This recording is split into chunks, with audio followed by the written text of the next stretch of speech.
This episode is sponsored by Launch. Are you an insurance agent that is tired of quoting business to try and find a better premium to win new deals? Are you looking for a way to differentiate and stand out from your competition? Well, look no further than Launch. Launch is an industry-leading software platform that gives you pre-built assessments that you can walk through with your prospect. Launch automatically calculates your prospect's risk score, and this allows you to show your prospect the areas you can fix to negotiate better premium and coverage with underwriters. Offer more value to your clients, turn missed sales into closed business, and most of all, become a better advisor to your clients. Visit getlaunch.io today to get more information on how you can use Launch to win more BORs starting right now.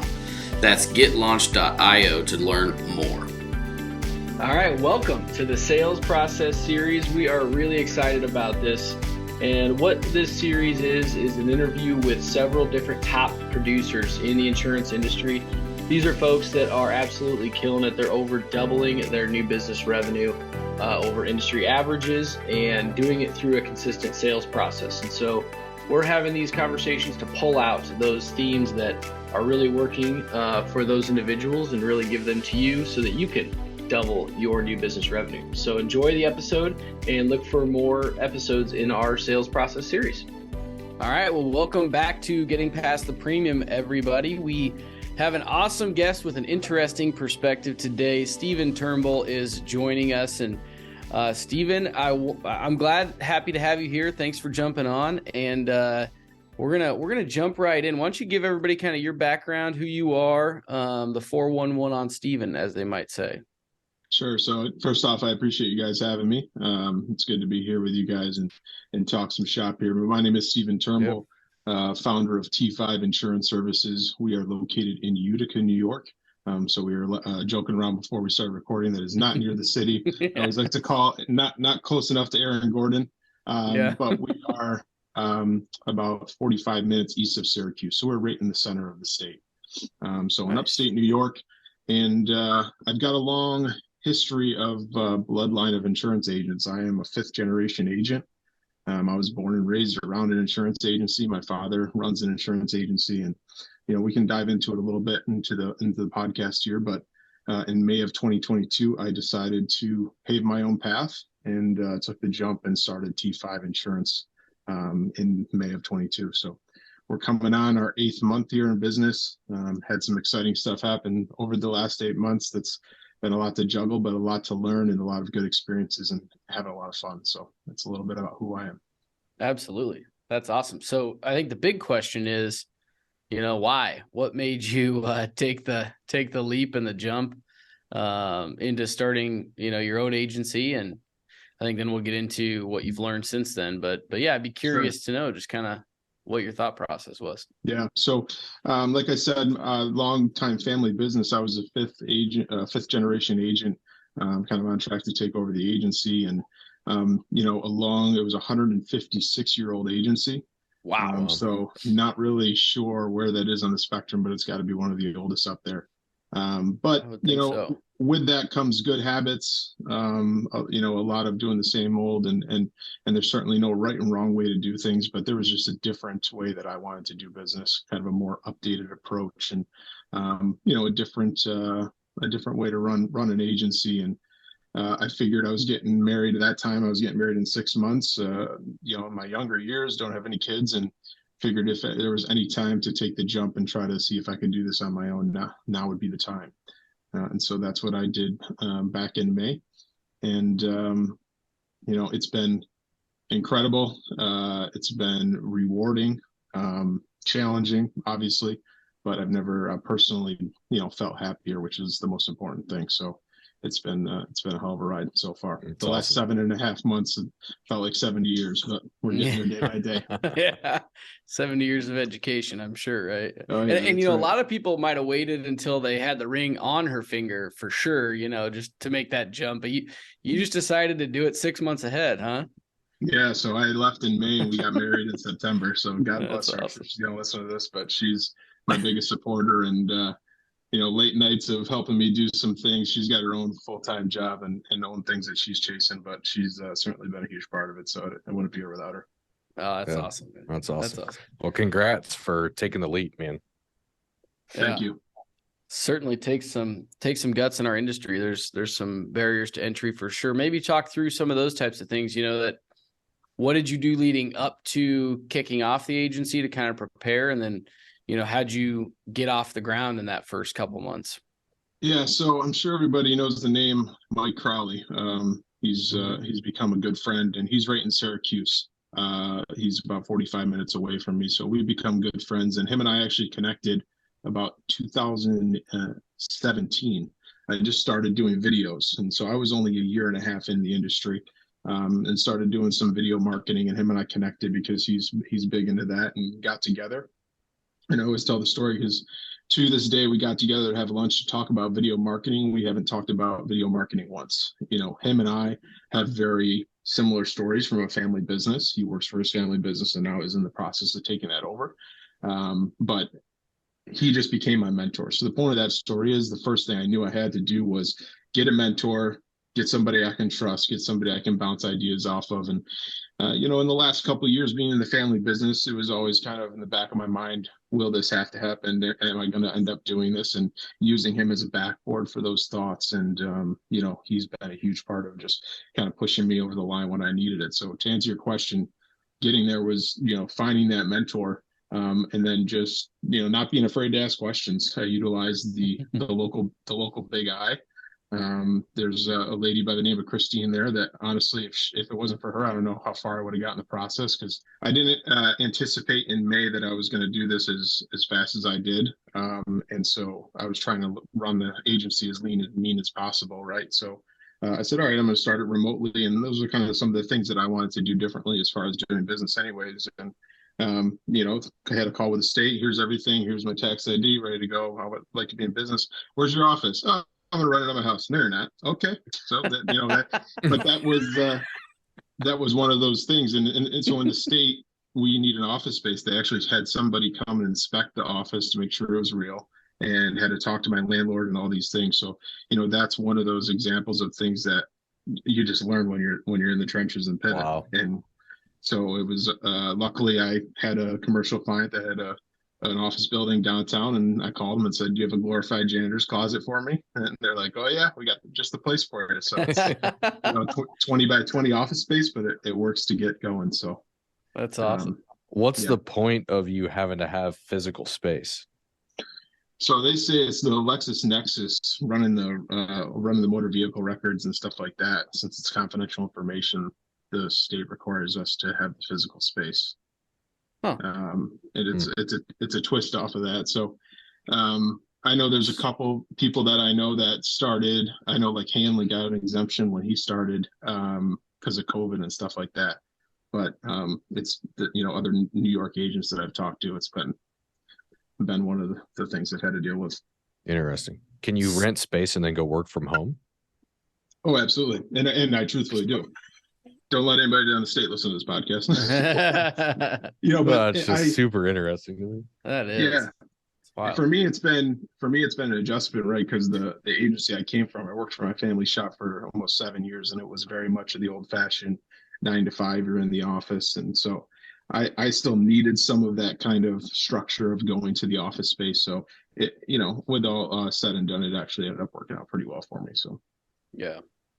Well, so that's maybe one of the questions I had, kind of two parts, is, you mentioned you wanted to kind of do things differently. So I'm curious, what were those things when you were getting started that you saw that you wanted to do differently, but then how come you felt like, if you were going to be in line to take over your family's agency, why you felt like you wouldn't be able to make those changes in the family company? Does that make sense? Yeah. So as far as doing things differently, to answer your second question directly, there were some things that were going to be out of my control. My dad did have a partner, and they were different. We didn't see eye to eye in a few things. So it just was like, the big goals and aspirations that I have, I know where my point A was, I know where my point B is, but getting there in between was a little foggy, right? So gotcha. I knew if I could jump off and go on my own, there's one person that's in charge of that, and that's me. So that was, a big reason of making the decision. But Just, the agency started in 1866. It was paper files, Johnny coming in to talk to, so-and-so about paying his bill and end up sitting there for an hour and a half talking about his cat and this and that. And those are all real, but it was a thing of trying to change that as a 27-year-old producer who was quote unquote next in line. It was just a larger mountain, it seemed at the time, than trying to start and do my own thing and take control of my own destination. And so that, that's what I ended up doing it. So, perfect example with the cash story there. Although it's funny, it's true. There's people at these old time agencies come in, they take up all this time and it's like 45 minutes that rep could have been doing some work on a file or whatever. So like here at C5, I don't take cash or check. And, I've had a few things where I've had some people that want to do that. And it's just like, oh, we don't do that. And here's why. We set you up on auto pay or you pay in full. And so setting up kind of different things. And then, of course, investing in technology.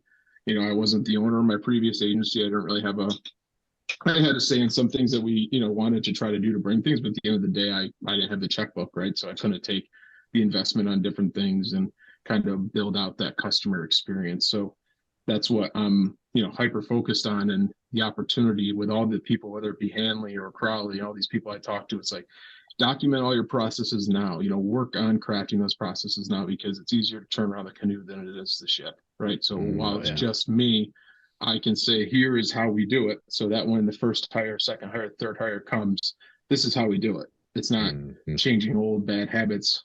And in my previous life, I call it now, it's not that those bad habits were necessarily bad. I just thought there was a better, different way that we can do them. And it got to a point where it's just, hard to do that and grow. Totally. I think that makes so much sense. We've talked about that a lot at our own firm. We've been, you guys got us beat by like 40 years, but we're 1906, which we thought was a long tenure. But it is, you're right. It can be turning the Titanic or feel like that some days, just with culture and, old ways of doing things. And when you want to try to, which doesn't necessarily mean it's bad.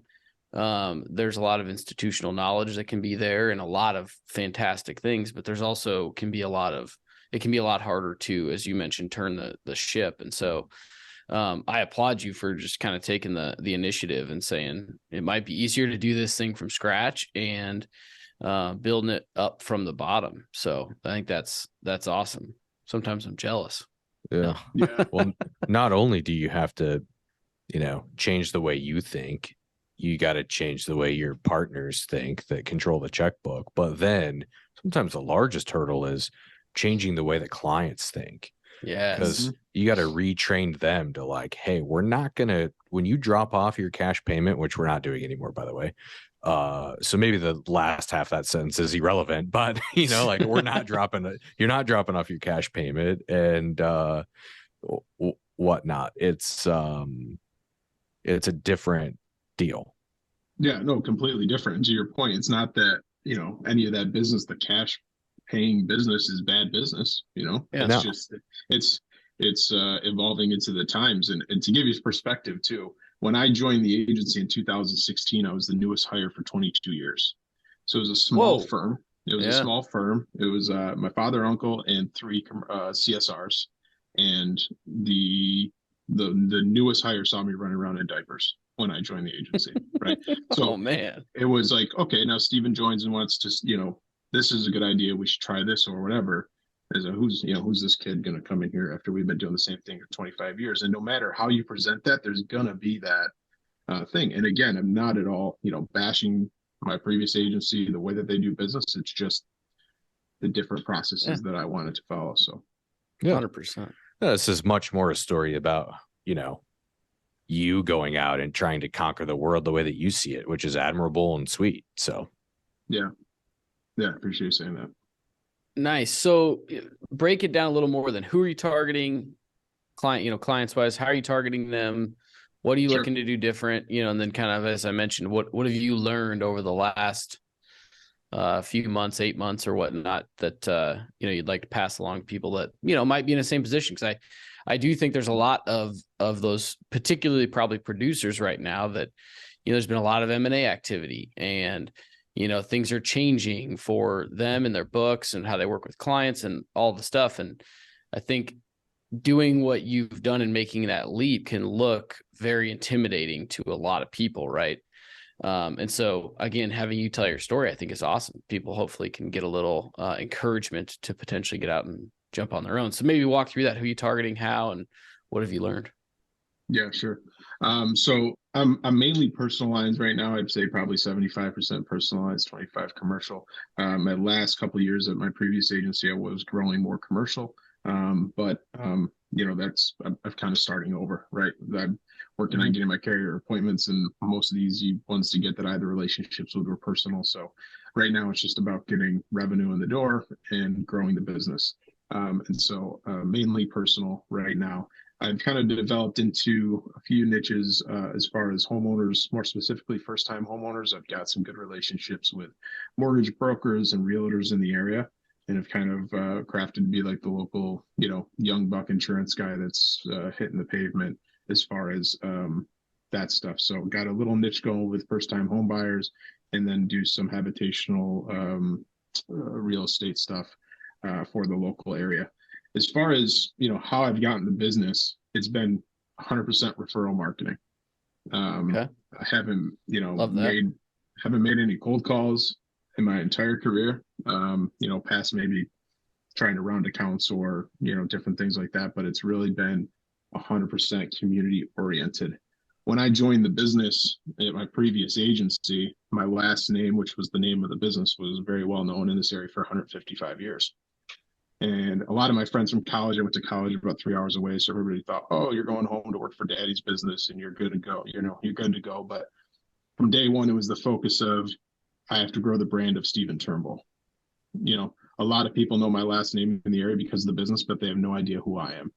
Yep. So from day one, I joined the chamber, I joined the Rotary Club, helped to bring a B&I group here locally that wasn't here before.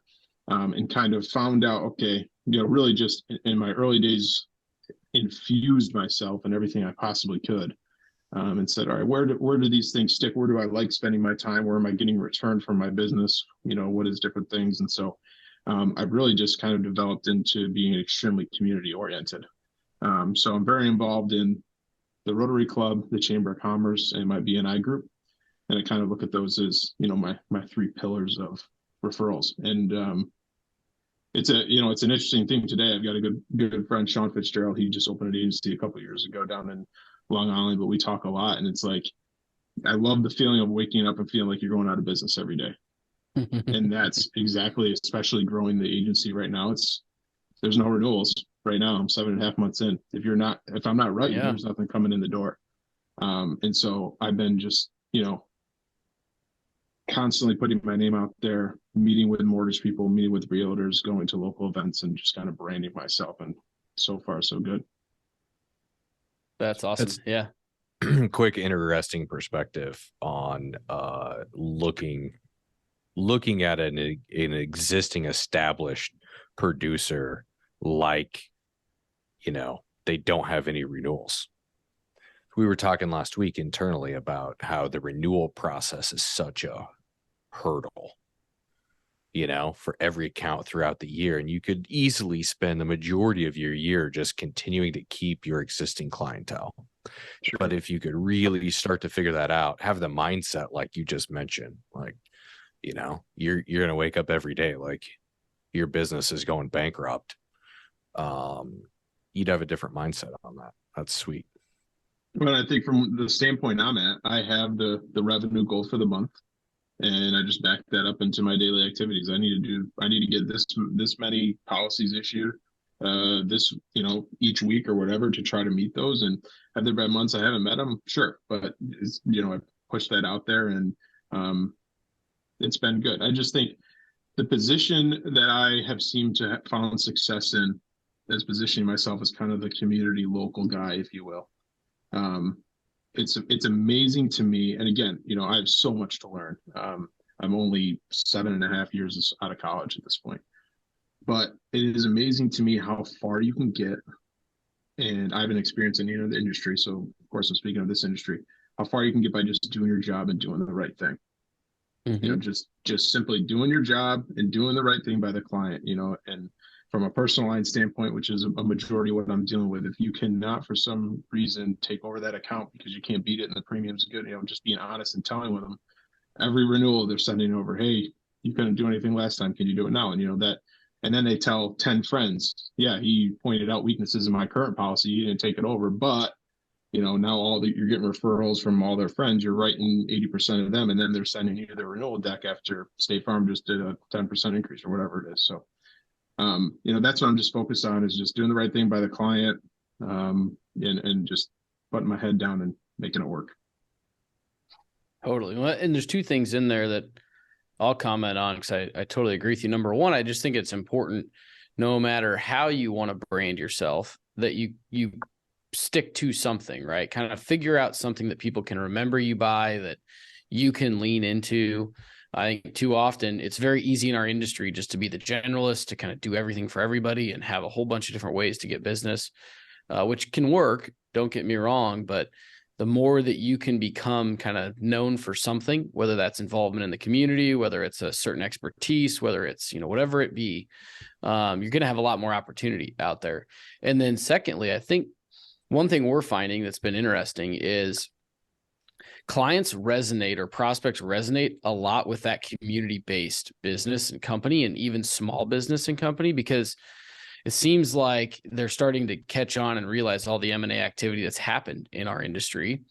And some of those small to medium-sized businesses, even certainly on the personal line side, they're calling into call centers. They're getting somebody out of who knows where that doesn't know their business, doesn't know them personally or whatnot. And, they don't like that to a degree. They feel like they want their insurance with somebody that can know and understand them, that they can go to their office, or they can see them at a ball game, or, we've been finding a lot of people having that more, or that mentality more and more, actually, than you would almost think the other way, the way, the business is going right now. Everything's Zoom, and you would almost think it's going the opposite. But we've been finding that message resonating a lot with people, at least in our area. I don't know if you've kind of experienced that too with how you're positioning yourself, but it seems to be a kind of common theme. Yeah, 110%. I mean, this week, actually, I met with a local guy. If I can pull it off, it'll be the biggest commercial account I've ever had. It's over 100,000 in premium, which for me is a big nut, with where I'm, mostly focused on personal lines. And I golfed with him twice at the local country club. And his agency that he was with got bought out, and the owner introduced him to the new guy, and the new guy was going to take care of him and this and that. And they're calling him by his first name, and, barely calling him on renewals. And he just sat down and was like, look, I've talked to a lot of people about you. Everybody in the community thinks you're a good person. I can tell by your character, just take it over, and I want to do business with you.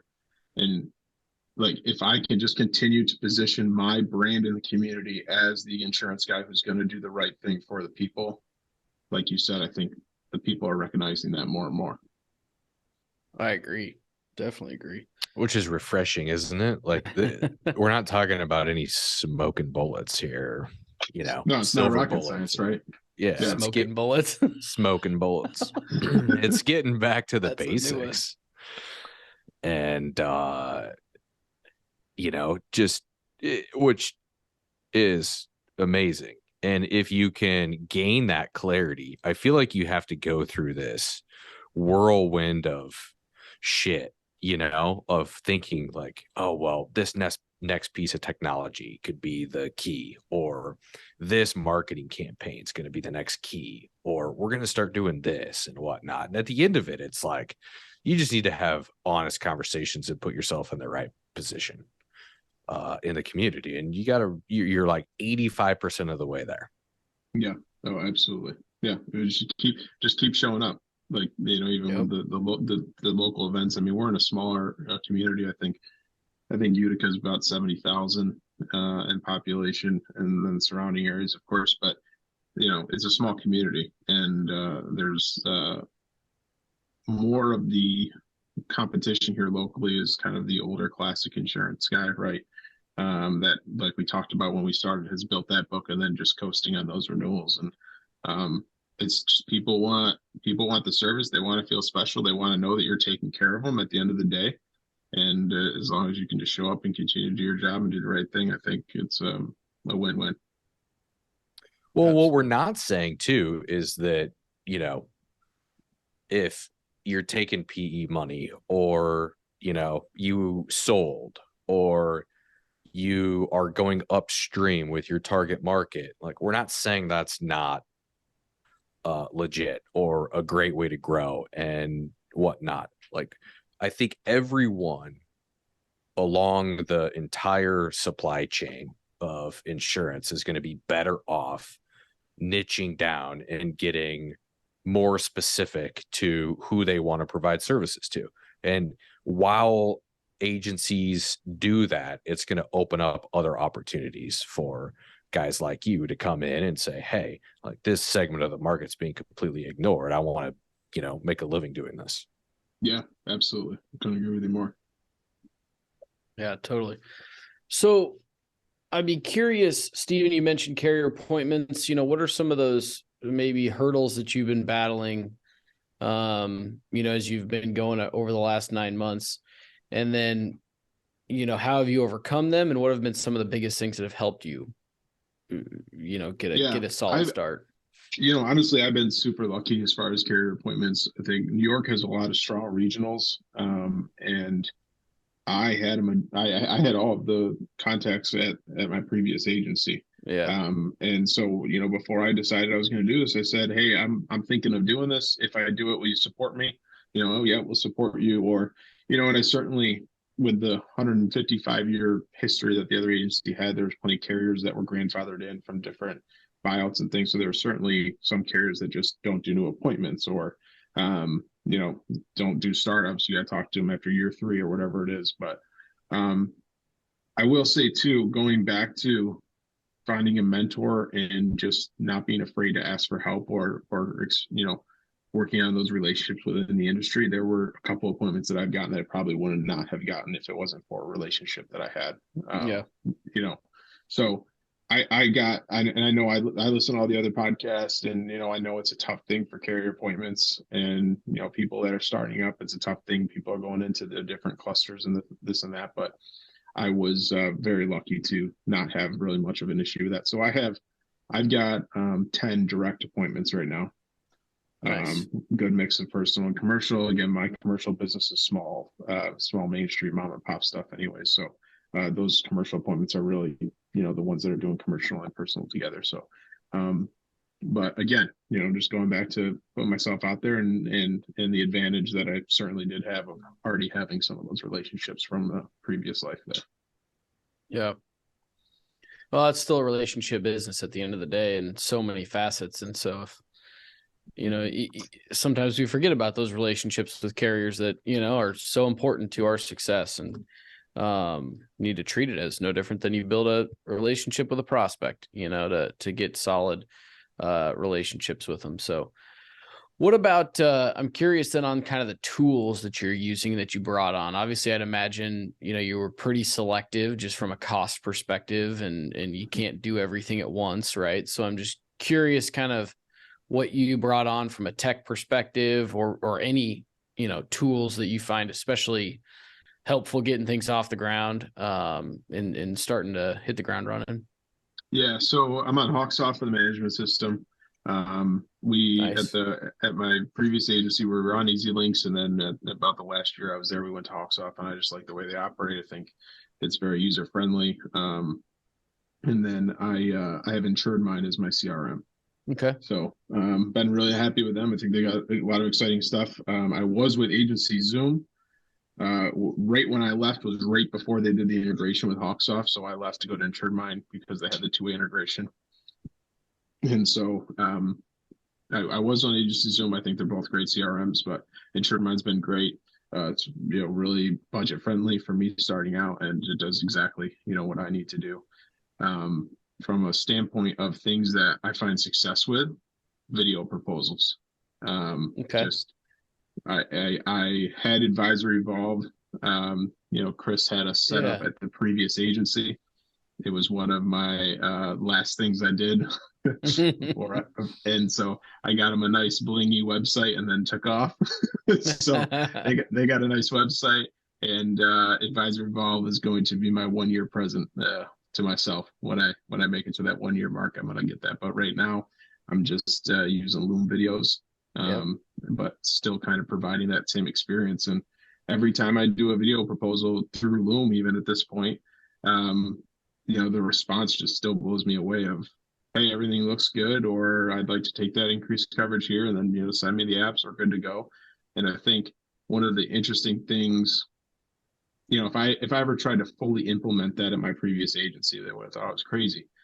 But it's the modern way of sitting at the kitchen table, right? And just I'm sure you guys use them, but just the response is like every time it's like, yeah, this is great. I got to watch it on my own time. Thanks for taking the time to go over it. And then on the end of the producer, it's from a time standpoint, it's better for us. Record the video, talk about the coverages, send over your full comparison. You're good to go. But that's been a really strong tool, and I'm really excited in the next 3 months here. Once I hit my year mark or whatever, this 4 months or so, I'll give myself a little present and get a nice Advisor Evolve website, because I think they do a fantastic job. That's awesome.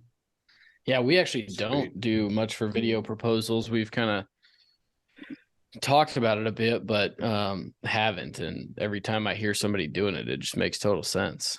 But so then we could probably dive into then that process as a whole, but you're not really meeting. Are you doing any sort of in-person meetings then at all? Or are you doing mostly things over the phone, gathering information in forums, or what? Yeah.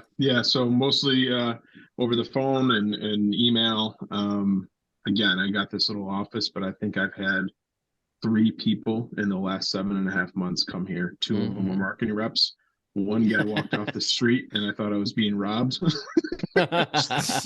He walked in and said, "Oh, I'm here for a home quote." I'm like, "From me? How'd you know I was here? Because I don't have a sign out front." And found me on Google, and so that was kind of funny. But I ended up writing it. So my one and only walk-in, I closed. Hey, there you go. I had a pretty good close ratio going on walk-in so far. Yeah. That's but no, most of them, like I said, are referral based. So I either get the referral through an email or send them over. I don't have, like I said, I don't have the site that I'd really like to have at this point. I just got your basic site, but I have built out some forms. There are some nice forms that are included in Insured Mind, actually, that you can send over. So, that's one of the things that I focus on, is giving the client options too. When I'm building this, I'm obviously building this from nothing. And like I said before, doing all that work to build the foundation now. So, if I get a call in, "Hey, I'm interested in a home quote." Okay, well, we can, chat on the phone real quick and I can grab some information, or I can send you this form. You can fill it on your own time. When you get it back, I can work it up. And so it's really kind of a mix of kind of how the client wants to do that buying experience. But that's been it right now for technology. Like you said, I'm just trying to get my first year under me, hit that 13th month, hit the 14th month, and then just keep on rolling and growing from there. So heck yeah, one foot in front of the other, right? Yep, absolutely. So, and then you're doing a decent amount with video, correct? I mean, I've seen some of your video on social media, LinkedIn, YouTube, etc. Right? So maybe talk through your philosophy there, because yeah, I'll just let you go. I think that's a phenomenal strategy. Well, the idea with that is just, again, to continue to grow that brand. Yeah. And it's so interesting because, again, we're in a small community, but I go to a lot of the chamber events. Like I said, I go to a lot of the fundraising events in the area, and I'll meet people that know me before I know them. And it's because of seeing my video on social media, or, I've had great success with like little Facebook giveaways that gain traction, we did, when I first opened in May, I did a summer kickoff with a Yeti cooler, and I got a sticker with the T5 logo on it. I put it on the Yeti cooler, and we had 90 something people that submitted a request to, be in the contest. And I wrote 3 homeowners policies from that giveaway. So it's just like people would maybe see that or know that. And you go to these events and you do the video, and it's, I try not to be just boring about insurance stuff, but like, "Hey, did you know this about your homeowner's policy?" Or, "These are things you need to know when making that decision."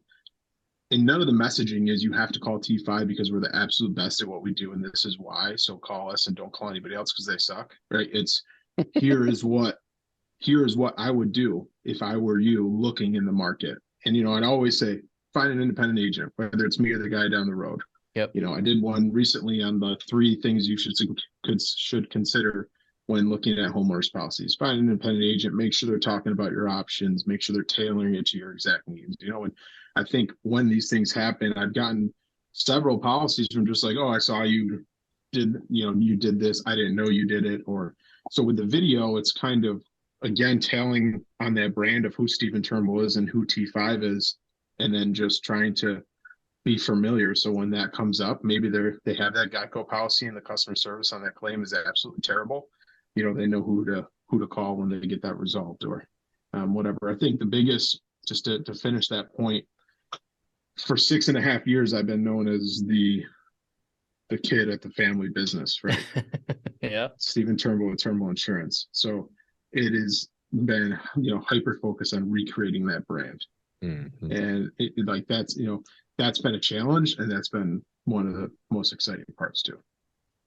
Yeah, that's awesome. That's awesome. So what advice would you give to, another producer or somebody that was in your shoes, 9-10 months ago, thinking about making a switch like this, contemplating starting their own agency, not sure if they want to yet? What advice would you give to that person to help them kind of decide if this is for them? I think it just goes back to finding a mentor, finding that person that you want to be, or the person that you see is in their shoes. If you want to own an insurance agency that has 50 employees, find that person and then just, ask for their time and try to find that mentor. When I started out as an owner, I'm just still floored by the great people that we have in this industry, of people that are willing to just pick up a phone call and say, so-and-so said you were looking for this, like, here's what you should do, whatever it might be.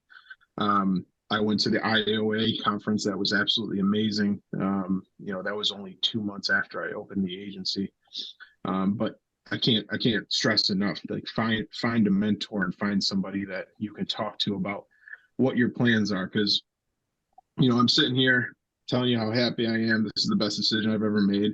But on the same side of the coin, it's been the hardest 8 months of my life, right? Like, it's not, I haven't brought home a single dollar to my new household with my new wife yet. I'm not planning on taking any money, maybe 12, 18 months, whatever that is, where we're at. I'm investing everything back into the business, so on the same side of the coin of finding a mentor, make sure it's what you want to do, because I came from a family business where it was like, I was developing to the face and I felt like it was mine, but it wasn't. And now I have T5 and it is mine, completely different feeling.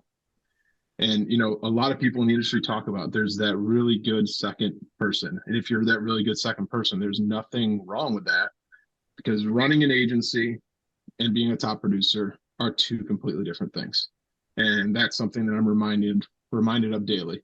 I had all these great things I wanted. Here's a perfect example. I had all these great things I wanted to do today, had my task list, log into my bank account like I do every morning to make sure I'm still in business, and got hit with fraud for like $1,800. So I spent all morning on the bank account trying to figure that out. So next thing you know, it's 1:00, and these are the things that happen. So what am I going to do? I'm going to pay for that tonight when I'm working into the week hours of the night, because I got to get these quotes out and get it done. So there's nothing wrong if you want to be that second person and live that, top producer life. That's great. But if you want to own your own destiny, I think owning your own agency is the best, one of the best things.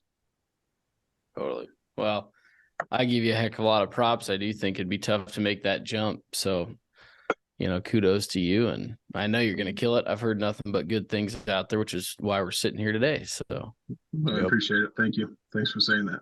Yeah. Anything else that you want folks out there to know and think about as they're on their journey in the insurance world? No, if you want to reach out to me, I'd be more than happy if you're listening to this, and like we said in the podcast a couple of times, if you're a producer thinking, man, I might want to do this, I'm happy to talk to you about my journey. I actually did start a podcast a couple months ago with that Sean Fitzgerald called the Scratch Agency Podcast, and we're just we're just documenting our journey of what's it like to start from scratch, and the trials and tribulations that we take. So if there's anybody that's thinking about jumping out, or if there's anybody that just wants to connect, I'm InsureGuy315 on Instagram, or you can find me on T5 Insurance. But I really appreciate you guys having me on and allowing me to tell my story. Yeah, man, that's fun. Yeah. Well, great. Thanks everybody for listening. Yeah. Great to get to know you. Appreciate you coming on, Steven. Thank you. Thank you for tuning in to Getting Past the Premium. We are excited to continue breaking down barriers and finding solutions together. If you would like to reach out regarding anything you heard in today's episode, find links and contact info in the description. Until next time, have a great day, and let's continue getting past the premium.